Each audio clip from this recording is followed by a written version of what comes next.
Na wasalimia wa ndugu zangu sana sana Baswahili, amjambo, muko salama? Bila kuchelewa tunaenda moja kwa moja. Leo tunataka tuzungumze kwa kuhusu wanawake wa malaya, wanawake wa Swahili. Wanawake wa Swahili lakini wa malaya.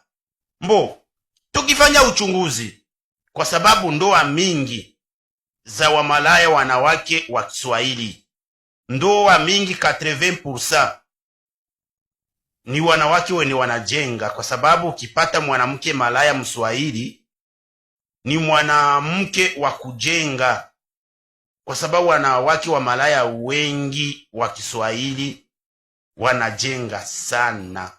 Sasa ni kwa sababu gani? Kwa sababu gani ndoa za Kiswahili za wanawake wa malaya zinadumu? Bila kuchelewa, mimi natiaga viligire pale. Toka kule pumbafu.